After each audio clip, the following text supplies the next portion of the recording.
Well, greetings, brothers and sisters.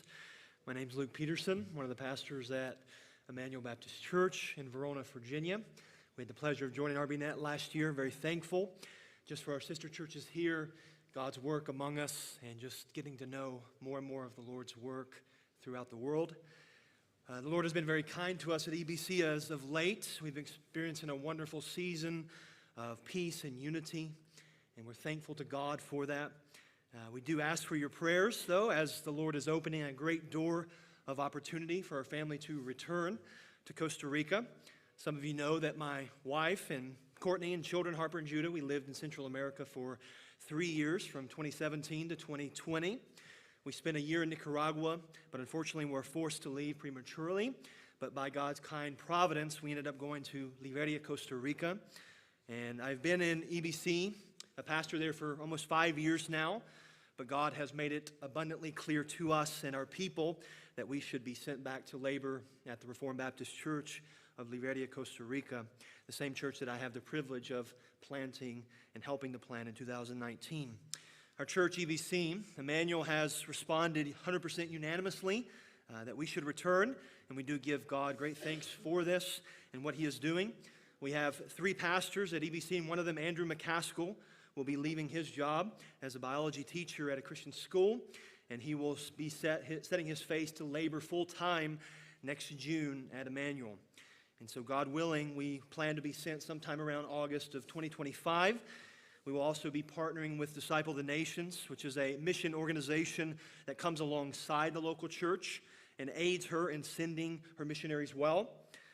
There are 4 areas, and we'll kind of scroll through just a little bit. I'll try to be as quick as I can, but 4 areas that we plan to focus on when we arrive to Costa Rica. And just as we begin, I'll go through very quickly just a few of these slides. You can go ahead and turn through them if you don't mind. You can see where Costa Rica is located. They're in Central America, and then we're focusing in on the northwest portion of Costa Rica in the Guanacaste province, and then the city is called Liberia, okay? There's the Guanacaste province. It's about the same size of Connecticut, 400,000 people in population, one Reformed Baptist Church in that province. This is the city of Liberia, and as you know, in Central America, Latin America, the center of the city is the Catholic Church with a park nearby. But where that area is where currently the church is meeting, so about 2 blocks or so from the main street there in Liberia, okay?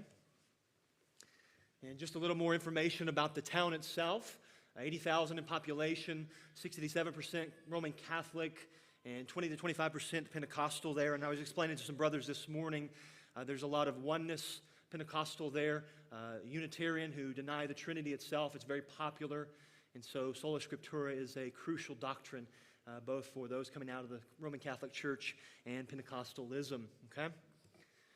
Here's where the church is currently meeting, and some of you may have had the pleasure to meet one of the pastors there, Adrian Pastorelli, who's here with us visiting. You can keep going there. And here is a recent trip we took, I believe in March, with the congregation there.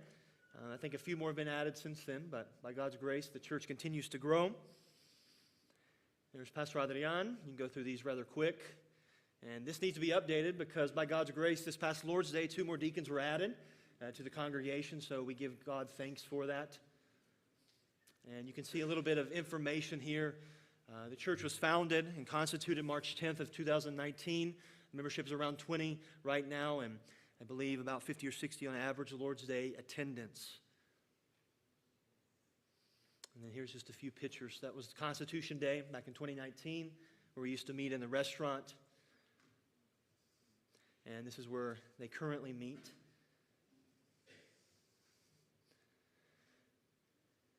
We'll fast forward just a few pictures of this. The Lord has been very kind in providing a building that was donated by a church in Wisconsin to them. And so we thank God for that. Really quick, as we go through, I want to be focusing on pastoral ministry. That will be ultimately the primary calling there in Liberia, Costa Rica. God willing, I'll be joining Pastor Adrian Pastorelli as an elder there of the Reformed Baptist Church of Liberia. And God willing, this church will become our hub from which we work. Liberia is strategically located 1 hour from Nicaragua. It is nestled there in Guanacaste, The primary work of the ministry is word and prayer, ministry of the word and prayer. And God has really so knit our hearts together with the members of this church here that both Courtney and I desire to be spent for the work and for those people in that place. Secondly, is laboring to raise and train up men for the work of the ministry. Seeing men raised up within the context of the local church with the hope of seeing them plant churches or be raised up in the Lord's local vineyard wherever they are. God willing to have men even perhaps come to Liveria for 2-year internship to gain hands-on local church experience and to be sent wherever the Lord would have them. Further connected to this, I believe I got it out of order, didn't I? Church planting, raising men. You can see the areas. Go to number 3 if you don't mind. I'm sorry. I got it out of order. We have a few more. Well, we'll just stop right there. And so we'll skip over 3 when we get there. So church planting is also something we want to labor in.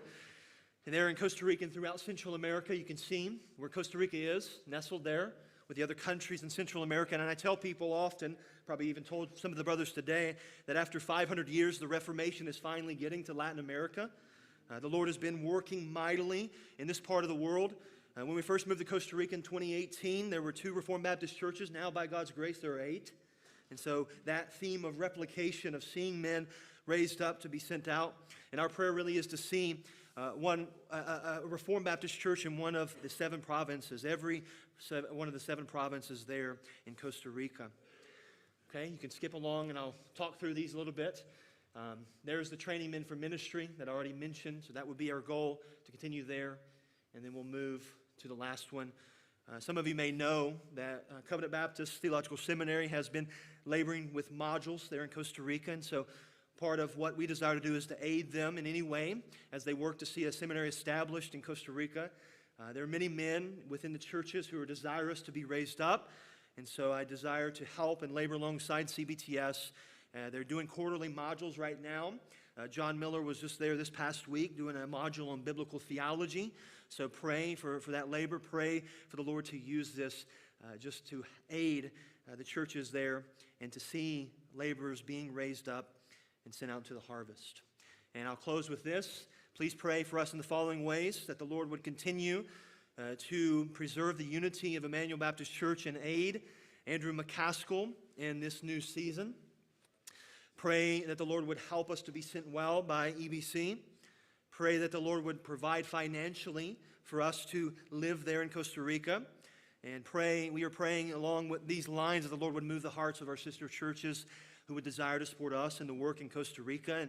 And what I mean by that is not just financial support, but churches who would like to engage themselves firsthand with that work, relationships, partnerships, churches that would even help hold the rope for Emmanuel as we are sent out.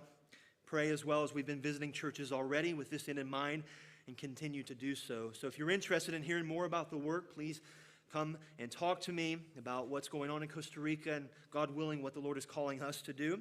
I do thank you, brethren, for the opportunity to share really briefly, and I pray that the Lord would bless each one of you richly in His beloved Son, Jesus Christ.